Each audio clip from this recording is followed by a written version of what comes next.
Renovando a aliança. Essa noite nós vamos meditar em Josué, capítulo 8, fechando esse capítulo, do verso 30 até o verso 35. Nós vamos encerrar esse capítulo na última meditação que nós tivemos em Josué. Nós seguimos até o verso 29 e hoje nós vamos encerrar esse capítulo. Lembrando, esse trecho que nós estamos vendo faz parte já das conquistas, das batalhas de conquistas de Canaã. Nós vimos a batalha de Jericó e vimos também a batalha de Ai.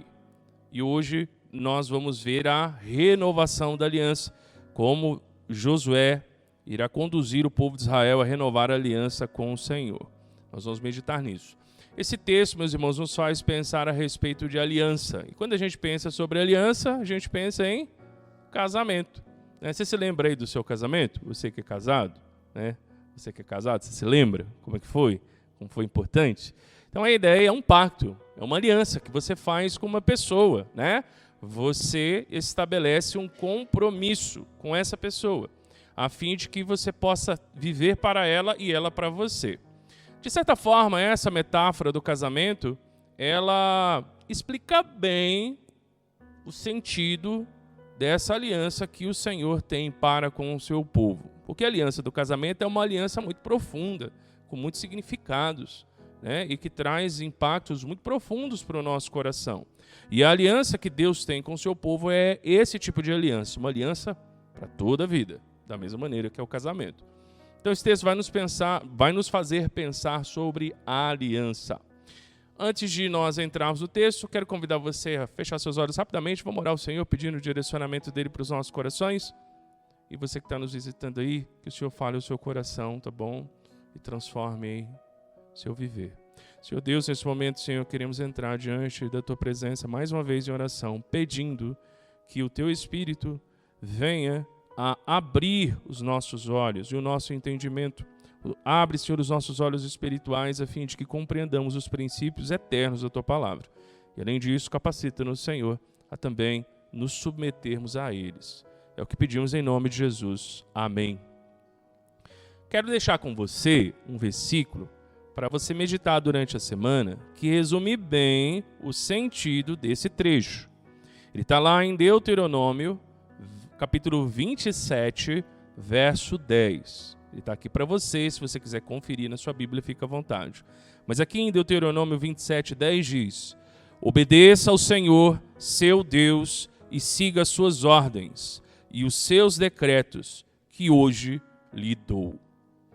Esse verso ele resume bem a ideia do que vai acontecer, ou que é descrito aqui em Josué capítulo 8, do verso 30 até o 35. Nós vamos ver que o povo vai renovar a aliança. E essa noite nós vamos pensar a respeito de como é importante entender que o nosso Deus é um Deus de aliança, é um Deus de pactos. Ele estabelece pacto com o seu povo. Ele faz vários pactos. E hoje nós vamos ver a renovação da aliança do Sinai. Então lá em Êxodo 19, capítulo 19 e capítulo 20, Deus estabelece a aliança com o povo. No decorrer dos livros ali, dos primeiros livros da Bíblia, nós vemos que o Senhor vai usar a vida de Moisés para preparar o povo para o momento que está sendo descrito aqui em Josué 8. Em que o povo novamente renovaria a aliança, só que agora não no Sinai, que fica hoje no que nós conhecemos como Arábia Saudita, ou no Monte Horebe. Não, agora essa aliança vai ser firmada na terra de Canaã. E aí nós vemos toda a importância disso. O nosso Deus é um Deus de aliança, é um Deus que sempre faz pacto com o seu povo. Grande ideia desse texto: a renovação da aliança exige a obediência à vontade do Senhor expressa em sua palavra para garantir descanso e prosperidade. Esse texto vai nos fazer pensar a respeito dessa verdade de que a partir da renovação da aliança que o Senhor tem para com o seu povo, isso vai exigir deles obediência para fazer a vontade dele. E essa vontade dele está expressa na lei dele, que nós vamos ver. E ao obedecer à lei do Senhor, eles vão poder desfrutar de descanso na terra e prosperidade. Aqui nós vamos ver como o Senhor condiciona essa aliança à obediência. Então, essa noite, meus irmãos, nós vamos meditar uma lição só. Vai ser uma só, tá? E nós vamos ver todas as implicações dessa aliança para as nossas vidas. E também de como essa lição vai nos fazer entender isso. A lição é a seguinte: o Senhor deseja que seu povo viva em aliança com Ele. O Senhor deseja que o seu povo viva em aliança com Ele. Essa é a lição que a gente vai meditar essa noite. Não dá para ter um relacionamento com Deus sem ter uma aliança com Ele. Não dá, é impossível. Nós precisamos ter uma aliança com Deus. Hoje nós vemos um tempo em que as pessoas fazem das suas vidas espirituais um self-service, né? Ou, enfim, pegam lá o que interessa e desenvolvem, né, sua espiritualidade, o seu relacionamento com Deus, conforme as convicções delas. Mas isso não é uma aliança, porque aliança é compromisso. Aliança é compromisso. Quando nós estabelecemos uma aliança com alguém, nós estamos estabelecendo um compromisso com alguém. E Deus quer compromisso com as pessoas.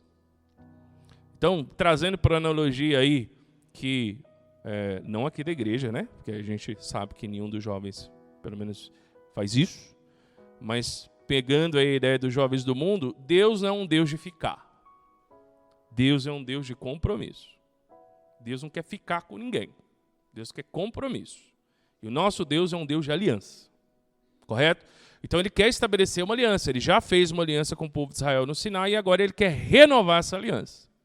Eu não sei se você já viu pessoas casadas que depois de algum tempo renovam os seus votos. Já viram isso? É a renovação da aliança. É a renovação da aliança. Então Deus quer renovar essa aliança. O nosso Deus é um Deus de aliança. Eu sei que você está com a música aí na cabeça, tá? Se você conhece. Mas a ideia é essa. O nosso Deus é um Deus de aliança. Tá bom? Vamos pensar então, a partir desse texto aí, algumas coisas para nos ajudar a entender o que vai ser dito. Primeira coisa. O Senhor ele vai renovar a sua aliança com o seu povo. E eu vou convidar você a fazer o seguinte. Você vai acompanhar comigo, do verso 30 até o 35, mas tendo do lado Deuteronômio 27. Que foi o texto que nós lemos no começo do culto.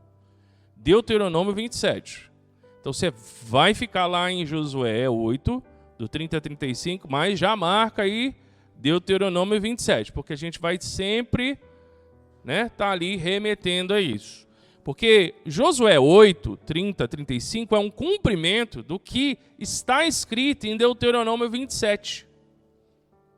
Tudo que Moisés tinha instruído que iria acontecer lá em Deuteronômio 27 está acontecendo agora em Josué 8, 30 a 35. Então, por isso a gente vai precisar fazer, né, essa comparação aí. Fica aí com isso em mente. Algumas coisas para nós pensarmos a respeito dessa renovação da aliança. A renovação da aliança, neste local, tem um significado muito importante. O que eu quero dizer com isso? Aqui, nós vamos ler no texto, eles estão próximo do Monte Ebal. E essa região, segundo diz os estudiosos, fica nas proximidades de um lugar chamado Siquém. Então fica tranquilo, talvez você vai ficar procurando aí no texto, não precisa procurar, tá? Fica próximo de Siquém. E Siquém, você não precisa, enfim, saber detalhes de geografia bíblica, só marca isso, e eu vou te dar a referência. Siquém é um lugar muito importante para a história do povo de Deus. Então tem todo um simbolismo, enfim, um significado nisso. Por quê? Primeira coisa, por que é importante? Se você der uma olhada lá em Gênesis 12, 6, se você quiser, ou se quiser só marcar a referência para ver depois, fica à vontade. Você vai ver que foi lá que Deus prometeu a terra para Abraão. Foi em Siquém.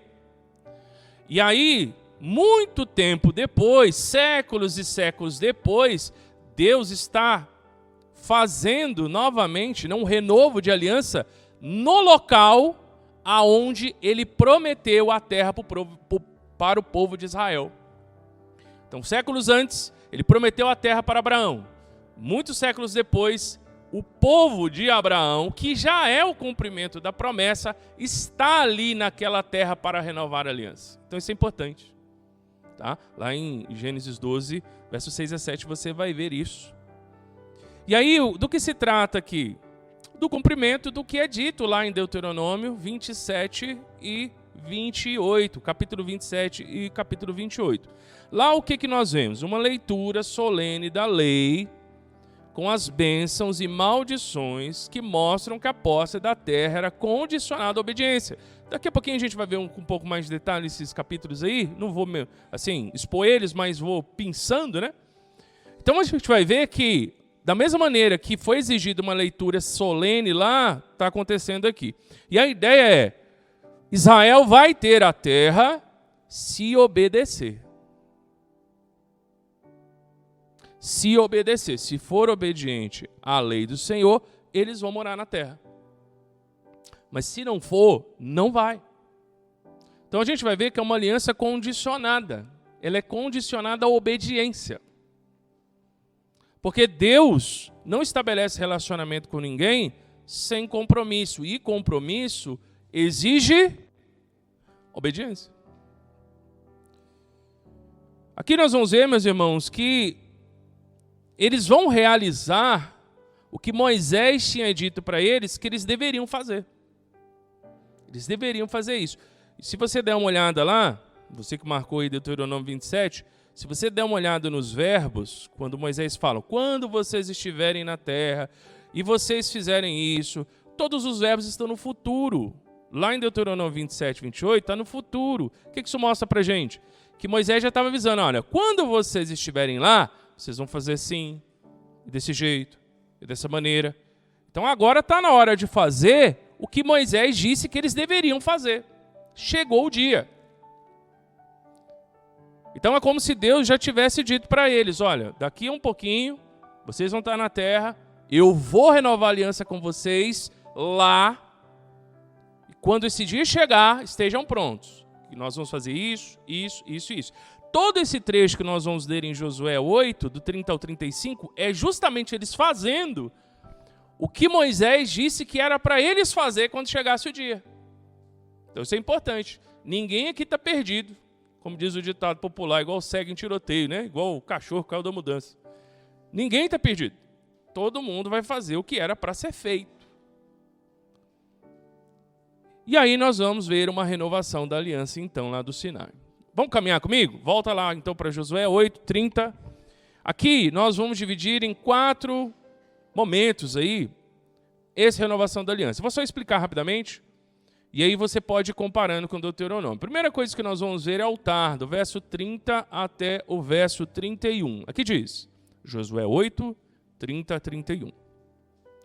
Então Josué edificou um altar ao Senhor, Deus de Israel, no monte Ebal, como Moisés, servo do Senhor, ordenara aos israelitas, conforme o que está escrito no livro da lei de Moisés, isto é, um altar de pedras brutas, nos quais não se usará ferramenta, e eles ofereceram sobre ele holocaustos ao Senhor e sacrifícios pacíficos. Isso é o cumprimento do que está sendo dito lá em Deuteronômio 27, versos 6 e 7. Se você quiser marcar, tudo que está dito no versos 6 e 7, eles estão cumprindo agora no verso 30 e 31. Então a primeira coisa que nós vemos aqui é um altar de adoração ao Senhor, um altar no qual eles levam ofertas pacíficas. Ou seja, é uma oferta que representa a comunhão do povo com Deus. E o holocausto também tem a ver com a consagração total do povo para Deus. Então aqui, após a vitória de Jericó e após a vitória de Ai, o que nós vemos é o quê? Uma consagração do povo a Deus. Isso é interessante, porque nós vemos que quando nós obedecemos ao Senhor, a resposta natural é o quê? Aliança, compromisso e adoração. Que é o que eles estão fazendo aqui. Eles não obedeceram a Deus lá em Jericó? Obedeceram. Deus deu a cidade de Jericó para eles. Aí deram uma derrapadinha em Ai, mas aí voltou, né? Se arrependeram, voltaram, venceram a batalha de Ai. Obedeceram ao Senhor? Venceram. Isso acabou conduzindo eles ao quê? O orgulho? Nesse caso não, conduziu eles ao quê? A consagração e à adoração, ao reconhecimento de que somente o Senhor é Deus, o verdadeiro Deus é o Deus de Israel. Então aqui nós vemos que esse altar é o cumprimento do que tinha sido dito lá no versos 6 e 7 de Deuteronômio 27. É o altar. Aí nós vamos ver agora, no verso 32, a lei. Segue comigo. Aqui diz: e ali, na presença dos israelitas, fez em pedras uma cópia da lei que Moisés escrevera. Certo? Ele fez em pedras uma cópia da lei que Moisés escrevera. Isso é o cumprimento do que está sendo dito lá no verso 12 e 13 de Deuteronômio 27. E para ajudar a gente a entender um pouquinho, eu vou ler esses dois versos. Olha o que diz lá em Deuteronômio 12... Deuteronômio 27:3. Desculpa, eu errei. Deuteronômio 27:3. Olha o que diz, verso 3. Escreverás nelas todas as palavras desta lei. Nelas o quê? Pedras. Escreverá nas pedras. Quando tiveres passado para entrar na terra que o Senhor teu Deus te dá, terra que dá leite e mel, como te prometeu o Senhor, o Deus de teus pais. É dito que eles deveriam caiar as pedras. Pegariam pedras, como se fossem monolitos, né? Pedras grandes. Eles iriam caiar as pedras, né? Então, se você já viu o pessoal passando cal em árvore, não é assim? Ou meio-fio de rua. Antigamente se passava até em túmulo. Hoje não passa mais, mas antigamente nem todo mundo tinha dinheiro para ficar colocando granito em túmulo, né? Então se passava lá. Hoje não passa mais, mas é aquela ideia o quê? Deixar branquinho.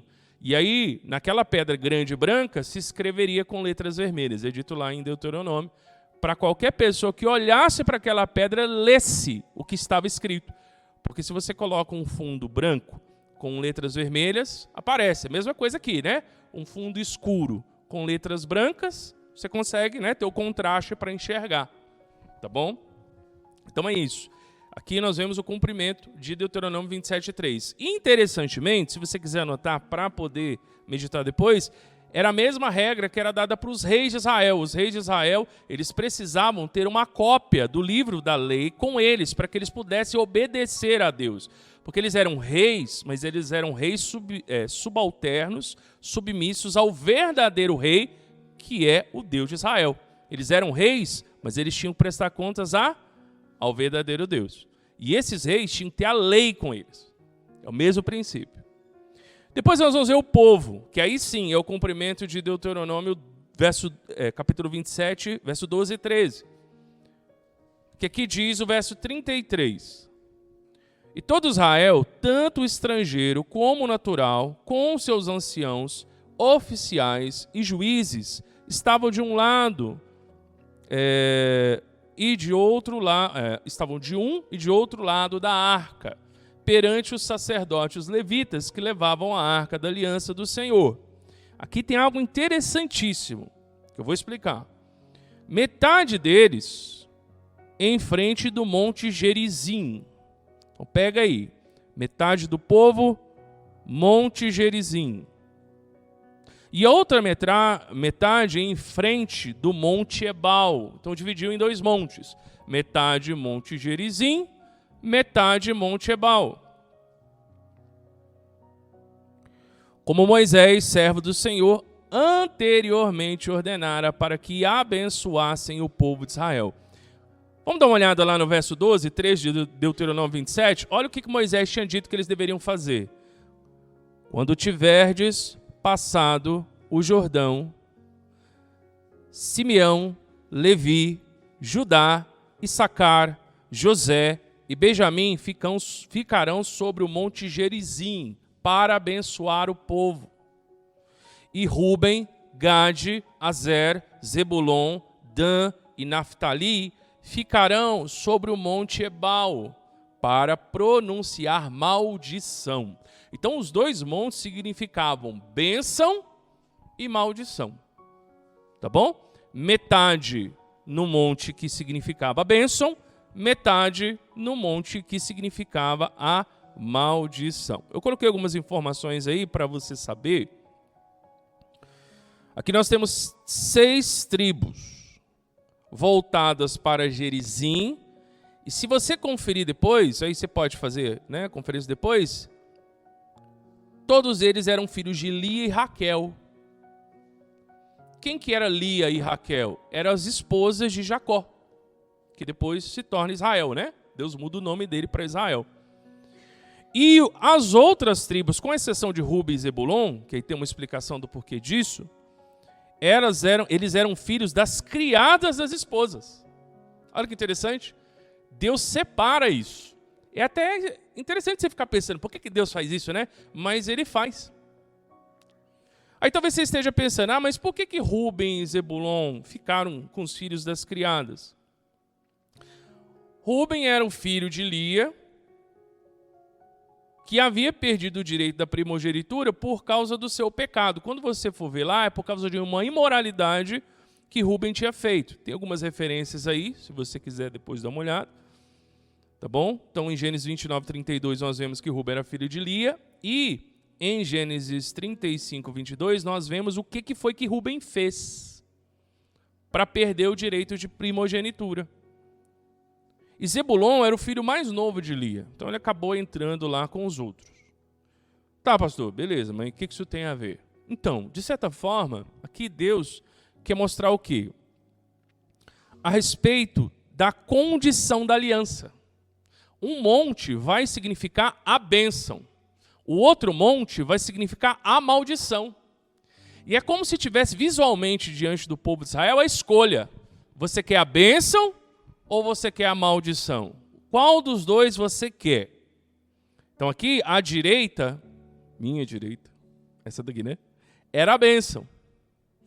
E à esquerda era a maldição. Nenhuma referência política, tá bom? Então, à direita era bênção, à esquerda era maldição. Você não vai esquecer isso agora. Então, nós vemos o quê? Que Israel tinha que escolher. Vocês querem a bênção ou vocês querem a maldição? A escolha está na mão de vocês. Vai depender se vocês vão ser obedientes à lei. Porque a condição era obedecer a Deus. Está na mão de vocês agora. Vocês têm que decidir o que vocês querem fazer. Deus está renovando a aliança que ele tinha feito com o povo, porque lá em Êxodo, capítulo 19 e capítulo 20, ele tinha dito, olha, vocês me obedeçam, vocês façam o que eu estou dizendo, e eu vou abençoar vocês. Eu vou vencer os inimigos de vocês, eu vou dar segurança para vocês, vocês vão ser prósperos. Mas se vocês me desobedecerem, eu vou disciplinar vocês. Isso vai acontecer. Então é sobre isso que Deus está tratando aqui. E é por isso que ele divide. Depois nós vemos a leitura da lei. Verso 34 e 35. Dá uma olhada lá em Josué 8, 34 e 35. Aqui diz, depois ele leu em voz alta todas as palavras da lei, a bênção e a maldição, conforme tudo o que está escrito no livro da lei. Aqui em verso 35, de tudo o que Moisés ordenara, não houve uma só palavra que Josué não lesse perante toda a congregação de Israel, inclusive perante as mulheres, os pequeninos e os estrangeiros que estavam no meio deles. Que nós vemos então essa consagração e total obediência de Israel. Então é o desenvolvimento da renovação da aliança, tá bom? Explicando aqui o texto, trata-se disso. Deus renovou a aliança com o povo dele. Vamos pensar esse texto para as nossas vidas, aplicando? Vamos trabalhar alguns princípios? Primeiro deles, meus irmãos, aqui nós vemos a importância do legado da obra. O que eu quero dizer com isso? Uma geração após a outra deve consolidar a obra de Deus. O que aquela geração que estava com Moisés ouviu foi consolidado pela outra geração. Então, isso nos mostra o quê, meus irmãos? Quando uma geração se dispõe a obedecer a Deus, conforme é dito aí no verso 35, Deus faz a obra dele. Porque tudo que Deus prometeu, ele vai cumprir, mas ele cumpre numa geração que decide obedecê-lo. Entende? Quando nós somos desobedientes, rebeldes a Deus, nós não nos colocamos numa situação na qual Deus pode usar a nossa geração para fazer a vontade dele. E Deus tem muita coisa para fazer. E pensando nos menorzinhos, quando vocês estiverem no nosso lugar, vocês vão ser chamados para ser essa geração que vai cumprir a vontade de Deus. Sabia, pequenos? Hoje, nós, que já não somos mais tão pequenos, somos chamados a ser essa geração. Mas um dia, eles vão estar no nosso lugar. E os pequenininhos que estão lá na sala, ouvindo a palavra de Deus, também. Então, toda geração é convidada a ser parte da obra de Deus. A geração anterior ouviu, mas não obedeceu. Essa sabia, estava sendo lembrada e resolveu obedecer, que é o que a gente vê. É justamente o que a gente vê aqui, né, no verso 35. E tudo que Moisés ordenara, não houve uma só palavra que Josué não lesse perante toda a congregação. Eles estavam atentos para o que Deus queria fazer. Em vários momentos aqui no livro de Josué, a gente vê essa geração caminhando com Josué, disposta a obedecer, disposta a ser usada por Deus para que ele cumpra os propósitos dele. E até mesmo quando há pecado, há um quebrantamento, há uma mudança, há um retorno. O Senhor vem e abençoa e dá vitória. É uma geração que quer andar com o Senhor, mesmo que peque e erre. Quando nós somos uma geração assim, Deus age. Deus age de maneira poderosa. Então, esse legado da obra é importante, porque antes de nós, houve uma geração que buscou servir o Senhor. A pergunta que fica é, nós vamos ser essa geração hoje que vai fazer isso? Ou nós vamos ser igual a geração que morreu lá no deserto por causa de desobediência? Aqui nós vamos ver também, meus irmãos, o princípio para o relacionamento com Deus, que nós já temos ouvido já há um bom tempo, que é o princípio da bênção e da maldição. Mas eu vou trabalhar esse princípio a partir da ótica do Novo Testamento, tá? Fica tranquilo. Nós não estamos mais na época do Antigo Testamento. Mas esse princípio serve para a gente. Se nós queremos ser abençoados, qual é o segredo? Obediência em Cristo.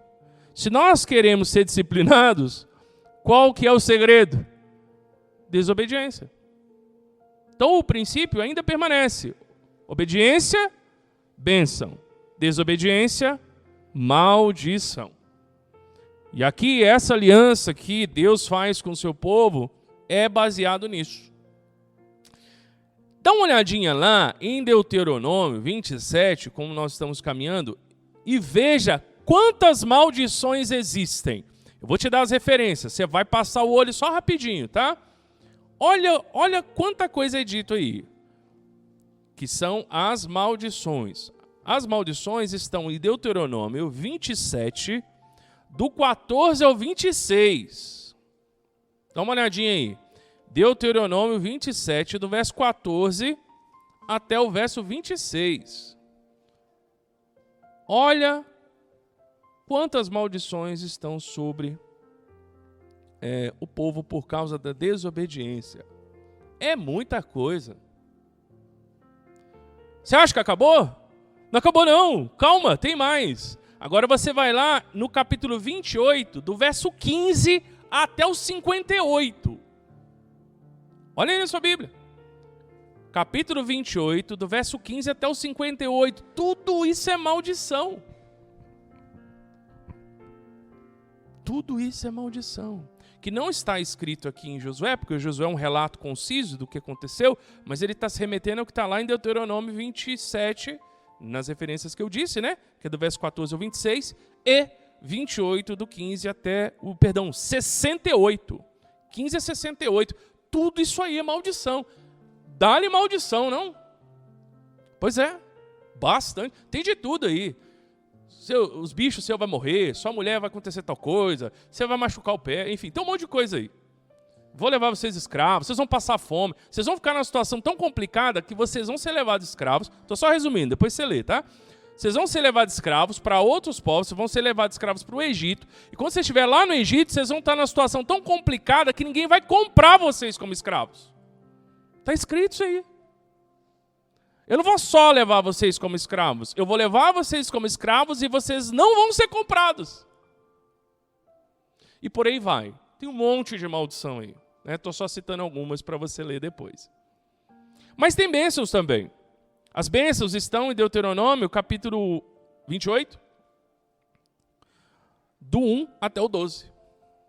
Tem muita bênção aqui, né? Muita, muita, muita mesmo. Mas tem bastante maldição. Bastante. Então, a aliança que Deus iria fazer lá em Siquém, que foi o lugar onde ele tinha prometido para Abraão que ele daria toda aquela terra ao povo de Israel, ela era condicionada à situação de serem obedientes à lei do Senhor. Gente, com Deus não dá para andar do jeito que a gente quer, tem que ser nos critérios dele. E hoje nós sabemos pelo Novo Testamento, né, pela Nova Aliança, que os critérios são o Evangelho. A gente vai chegar lá daqui a pouco. Mas ainda assim, nós precisamos dar uma resposta positiva para o Evangelho. Não dá para seguir a Deus do jeito que a gente quer. Né? Deus foi lá, levantou Moisés, poderosamente destruiu todo o Egito, que era o maior império da época, julgou os inimigos de Israel, conduziu o povo no deserto, alimentou eles, né? Hidratou eles no deserto. É um Deus de amor, é um Deus de redenção, mas na hora de fazer aliança, não é de qualquer jeito. Tem os critérios dele. E isso nos faz pensar a respeito do nosso compromisso, porque o nosso Deus é um Deus de aliança. Com Deus não dá para andar do jeito que a gente quer. No mundo dá, nas igrejas também dá. Muitas das vezes nas igrejas dá para andar como a pessoa quer. Mas não se trata de igreja. Que na igreja pode isso, na outra não pode, na igreja tal crê assim, na outra não crê, pastor tal é desse jeito, pastor de outro jeito, né, de outra pessoa é de outro jeito, esse pastor crê assim, esse pastor crê assado. Se o ponto é pastor e igreja, dependendo da igreja, você pode muita coisa, outras não pode muita coisa. Mas aqui nós não estamos falando de igreja, nem de pastor, nós estamos falando de Deus. E com Deus é preciso aliança. E a aliança é nos critérios de Deus. O nosso Deus é um Deus de aliança. E eu vou repetir isso, essa mensagem, várias vezes. Nós precisamos entender isso. Deus está renovando a sua aliança com o povo, dizendo, olha, vocês querem a bênção ou a maldição? Quando a gente ouve isso, a gente pensa, nossa, mas Deus amaldiçoa se você quiser estabelecer uma aliança com Ele na base da desobediência. Sim, mas você não pode se esquecer que Ele também abençoa. E a ideia de Deus não é querer te amaldiçoar, é te abençoar. Ele quer te abençoar. E nesse sentido, nós temos que entender que as maldições, elas não têm um caráter estritamente punitivo, que é a visão que geralmente as pessoas têm. Deus como um carrasco, que quer pegar as pessoas, quer se vingar, um Deus vingativo. Não, esse não é o Deus da Bíblia. Deus se vinga no sentido de sua justiça, isso ele faz. Mas o nosso Deus é um Deus perverso e vingativo, que quer se vingar das pessoas por motivos fúteis. Ele não faz isso. Quando Deus disciplina, ou quando ele lança suas maldições, tem sim um caráter de punição, mas não é necessariamente isso. Há dois aspectos das maldições de Deus que eu gostaria de chamar a sua atenção nessa aplicação, que são o terapêutico e o pedagógico. Terapêutico e pedagógico.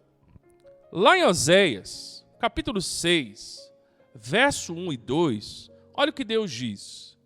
Vinde e voltemos para o Senhor, porque Ele nos despedaçou, mas haverá de nos curar. Ele nos feriu, mas cuidará das feridas. Depois de 2 dias, Ele nos revivificará, e no terceiro dia nos levantará, e viveremos diante dele. Eu sei que você está lembrando da música do Diante do Trono, tá bom? Mas é uma citação de Oséias. E é isso, Deus quebra, mas Deus cura.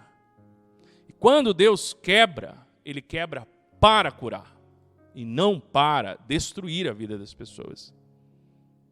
Vocês já viram aquela metáfora, analogia antiga de pregação do pastor que quebrava a perninha da ovelha para que ela não fosse para um lugar onde ela poderia perder a vida? Então, se for para Deus te salvar e para isso ele tiver que arrancar suas 2 pernas, ele vai fazer sem nenhum tipo de remorso. Porque para ele é mais importante você estar vivo sem as 2 pernas do que você ter as 2 pernas e acabar na boca do lobo. Deus, ele disciplina para curar. Porque o pecado nas nossas vidas, muitas das vezes tem um aspecto de doença. É uma doença. É uma doença espiritual, que a graça de Deus é o remédio. Se você quiser também dar uma olhada lá em Hebreus 12:10, nós vemos aqui a respeito da disciplina que os pais exerciam em nossas vidas. E aí no verso 10 e 11, fala a respeito de como, para nós, quando a gente era criança, a disciplina dos nossos pais parecia que não era nada bom. Mas era bom sim.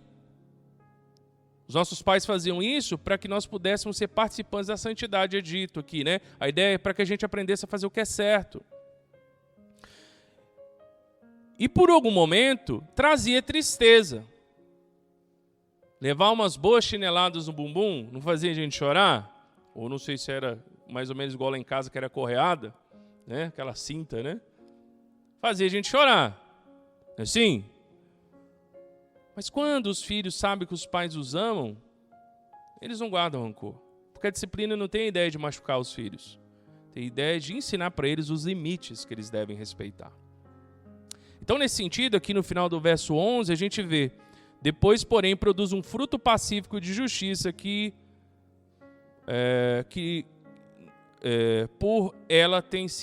nos que por ela têm sido exercitados. Ou seja, a disciplina ela tem uma função de exercitar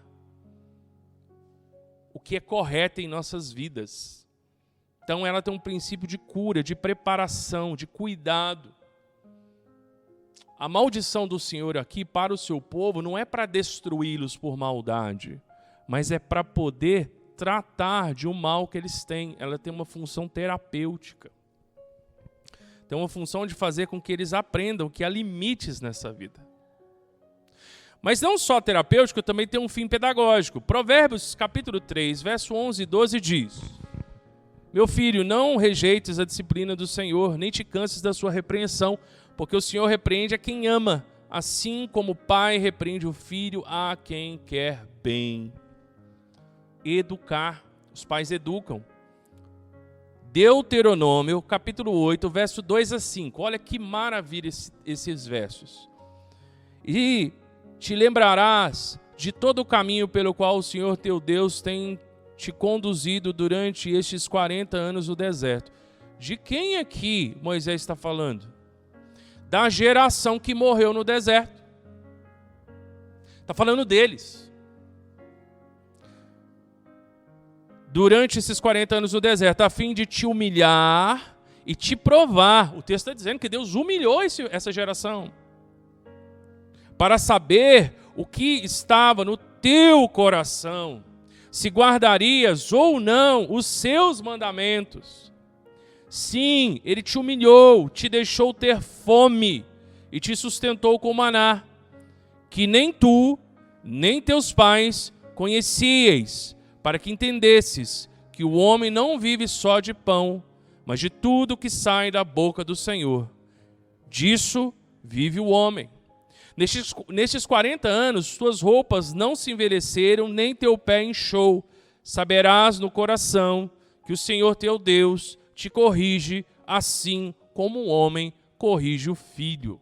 Então a ideia é para que aquela geração e a posterior entendesse que a disciplina que Deus exerceu naquela geração no deserto não era para matá-los por maldade ou vingança, mas para que eles entendessem que Deus estava agindo como um pai amoroso que corrige o seu filho.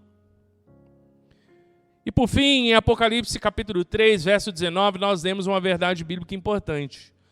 Aqui nós vemos a respeito do caráter de Deus. Eu repreendo e castigo a todos quanto amo.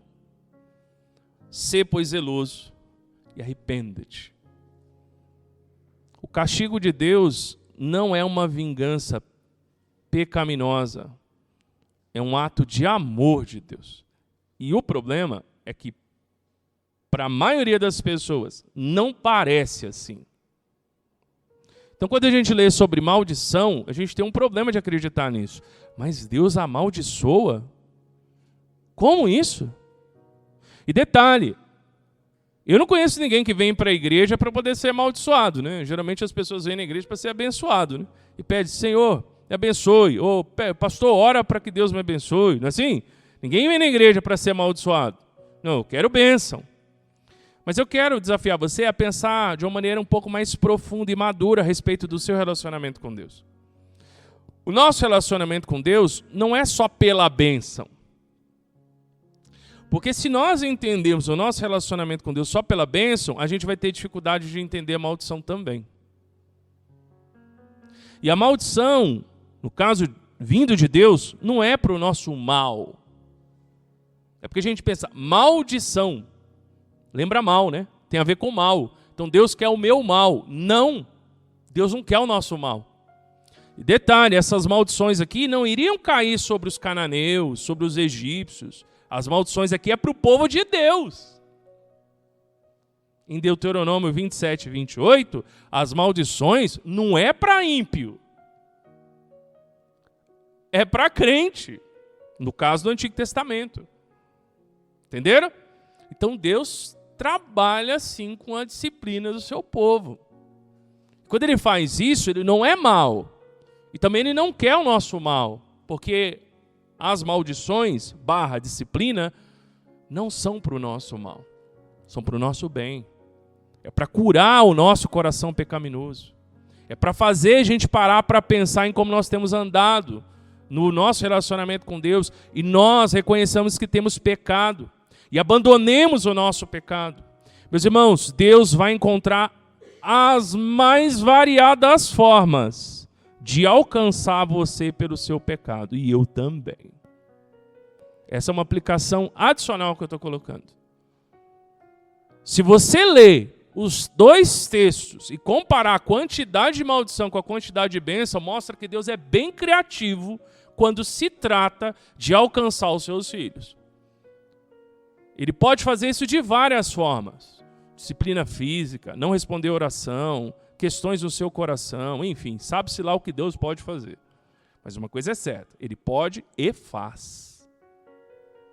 Ele pode e faz, porque aqui ele coloca muitas circunstâncias. Dentre dessas maldições tem uma que chamou minha atenção. Tem uma que diz que eles sofreriam tanto que eles iriam ficar loucos. Sabia? Tem aí. Deus ia apertar tanto eles, para que eles pudessem reconhecer o pecado deles e se convertessem, que eles iam perder a sanidade. Já imaginou Deus fazer isso? É o Deus da Bíblia, está aí na sua Bíblia, não foi eu que escrevi. Então Deus é criativo quando se trata de lidar com o seu povo. Seja lá o que ele for fazer na minha vida, na sua, ele vai fazer. Com isso eu não estou dizendo que pessoas que sofrem das suas emoções é disciplina de Deus. Não necessariamente. Mas eu não descartaria a hipótese. Então nós temos que entender que nós somos chamados a caminhar com Deus em obediência, amor e humildade. E Ele quer nos abençoar. E até quando Ele nos disciplina para o nosso bem. Primeiro, para nos curar, é a finalidade terapêutica. Segundo, para nos ensinar, é a finalidade pedagógica. Deus trata do seu povo. E como as pessoas muitas das vezes vêm na igreja para ser abençoado, já vai ter muita dificuldade para acreditar no Deus da Bíblia que amaldiçoou o seu povo. Mas o Deus verdadeiro é o que está na Bíblia e o Deus da Bíblia faz isso. Ele faz isso. Então você veja que as pessoas têm um ídolo na cabeça. Elas criaram um Deus de mentirinha na cabeça delas que concorda com tudo que elas pensam e fazem. E que é o amiguinho delas. E elas podem crer sim, direito delas, sem nenhum problema. Só que nós também temos o direito de dizer para essas pessoas que esse não é o Deus da Bíblia. Nós temos que pensar seriamente como temos caminhado diante do Senhor, meus irmãos. Aqui nós vemos, meus irmãos, no verso 35, que essa cerimônia de renovação da aliança, ela confrontou a todas as pessoas. Olha o que diz no finalzinho aí do verso 35 lá de Josué, capítulo 8. Vai falar, né, que Josué leu perante toda a congregação de Israel, ou seja, todo o Israel, e olha o que é dito, inclusive, perante as mulheres, os pequeninos e os estrangeiros. Não teve quem escapou. Todo mundo ouviu. Até os pequeninos. Isso nos mostra que a aliança do Senhor, é interessante isso. A aliança do Senhor não é só com adultos do seu povo. A aliança do Senhor irá alcançar todos. O que nos faz pensar a respeito dos nossos filhos. E aqui um eco que fica na minha cabeça é 1 Coríntios capítulo 7, falando a respeito dos filhos de crentes. Que não necessariamente eu vou dizer que é crente, porque a gente não crê nisso, né? Crente é quem crê em Cristo. Mas Deus tem um olhar diferenciado para aquelas crianças. E até pessoas agregadas, que seriam os estrangeiros. Interessante como Deus vai alcançando as famílias e aumentando esse escopo. Então não é pouca coisa você ter uma aliança com Deus, não, viu? Porque isso alcança a nossa família e as pessoas que estão próximas de nós. Deus nos trata de uma maneira diferente. Em todos os sentidos. Seja na bênção, seja na disciplina. Nós temos um relacionamento diferenciado. Totalmente diferente de quem não conhece a Deus. Interessante você também pensar a questão das pedras com a lei do Senhor escrita, e nós não sabemos o que está escrito, se foi só os 10 mandamentos, se foi todo o trecho de Deuteronômio 27, 28, se foi todo o livro de Deuteronômio, a gente não sabe. Mas, enfim, estava a lei do Senhor lá escrito. Porque qualquer pessoa que olhasse para aquelas pedras e lesse a lei do Senhor, elas teriam conhecimento de que Deus se tratava o que está escrito ali. E detalhe, essas pedras foram colocadas lá em Siquém, que era uma região cananeia. Então os cananeus também poderiam ler e saber que Deus era aquele. O que me faz pensar, meus irmãos, que a fé de Israel era uma fé missionária. Porque o que Deus tinha estabelecido na sua aliança deveria ser conhecido por todas as pessoas, inclusive aqueles que não conheciam o verdadeiro Deus. Eles olhariam e diriam, esse é o Deus dos israelitas. Essa é a aliança que ele tem com o povo de Israel. É a esse Deus que eles servem. E talvez algum deles poderia ser como Noemi. O teu Deus é meu Deus. Talvez algum deles algum dia conheceria o verdadeiro Deus. Aqui tem uma citação interessante que eu quero compartilhar com vocês. Nós já estamos caminhando para o fim. É importante para o povo de Deus declarar a sua lealdade, a sua vontade revelada publicamente entre os incrédulos com quem ele vive. Isso ajuda o incrédulo a compreender por que o cristão vive como vive, além de glorificar a Deus, quando o seu povo então vive em uma vida justa e demonstra seu poder sobrenatural. O que quer dizer? É importante que nós, como crentes, nós venhamos a publicamente confessar o compromisso que nós temos com Deus. Resumindo, não dá para ser crente agente secreto. As pessoas têm que saber que a gente é crente. E a gente tem que falar com elas que a gente é crente. E a gente tem que deixar claro que a gente é crente. E que nós temos uma aliança com Deus, por meio de Jesus Cristo. Porque ali nenhum israelita podia ficar numa situação de, mas veja bem, tem um monte de pedra escrito, um monte de coisa aqui, o que tem veja bem aqui que eu não entendi? Então, quem tem uma aliança com Deus tem que deixar isso público. É isso que Thomas Constable está falando. Uma aliança de casamento declara o compromisso de um cônjuge com o outro, publicamente. Esse negócio de casamento em Vegas, igual tem os filmes lá, que casa uma noite, ninguém fica sabendo, nos filmes não é assim? Isso daí não existe. Casamento é em público, para todo mundo ver. Ou pelo menos algumas pessoas verem. Né? Tanto que não tem nem validade no Brasil o casamento secreto. Tem que ser público. Tem que ter uma pessoa ali representando, né, a lei. Cada aliança aponta para a orientação e provisão de Deus. Ou seja, nós vemos que aqui, de certa forma, essa renovação de aliança lembra a aliança do casamento. O que Deus estava renovando com eles não era uma coisa que era para ser escondida. Era algo que era para ser público, claro, transparente. Deus não age de maneira subterrânea, escondida, obscura com o seu povo. Tudo é muito claro. Inclusive nas bênçãos, na disciplina das maldições, no agir dele, tudo é muito claro. Deus tinha acabado de entregar 2 cidades ao povo de Israel e tudo foi muito público, muito claro e muito evidente. A aliança que eles deveriam ter com Deus deveria ser da mesma forma. Agora, a partir desse texto, olhando a nossa realidade na nova aliança, olhando, portanto, para Cristo, a nova aliança nos faz pensar que todas as bênçãos e maldições estão condicionadas à resposta que nós damos ao Evangelho. Porque o Evangelho é a lei de Cristo. Então, da mesma maneira que aquela geração precisava responder à lei que estava sendo renovada em Siquém, nós hoje, como povo de Deus, precisamos responder à lei de Cristo. Porque o Evangelho é a lei de Cristo. Tudo vai depender de como eu e você respondemos de obediência ao Evangelho, a Jesus Cristo, então, portanto, ao reino de Deus. E eu vou colocar para vocês 2 categorias de referência. Não vou ler todas, mas você pode anotar e meditar depois, que é os princípios de bênção no Novo Testamento e os princípios de maldição. Tem isso no Novo Testamento, pastor? Tem. Tem sim. Lá em João, capítulo 3, verso 18 e 19, diz que a luz veio ao mundo e os homens amaram as trevas em lugar da luz, porque as suas obras eram más. E no 18 diz que eles eram condenados por causa disso. A resposta que eles deram a Cristo colocou eles numa condição de maldição. Então, quando a pessoa diz não para Cristo, eles colocam debaixo de maldição. O Deus da Bíblia faz isso, gente. O das igrejas por aí, o Jesus genérico que as pessoas geralmente pregam, não, esse não faz. Mas o da Bíblia faz.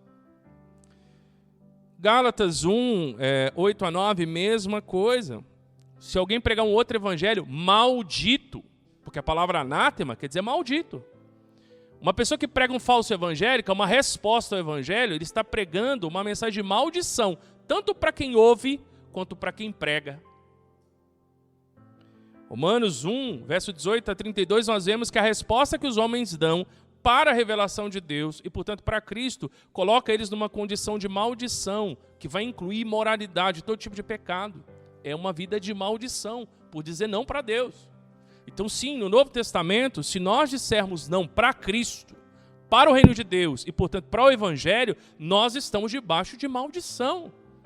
Em João, capítulo 3, a gente não lembra lá do 3,16, porque Deus amou o mundo de tal maneira que deu seu único filho para que, seu filho unigênito, para que todo aquele que nele crê não pereça, mas tenha a vida eterna.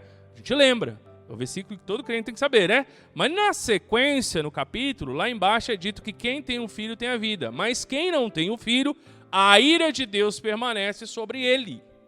A resposta que as pessoas dão para Cristo condiciona elas ou a bênção celestial da salvação, as bênçãos em Cristo Jesus, ou a maldição. Então, hoje nós também temos um monte Gerizim e um monte Ebal.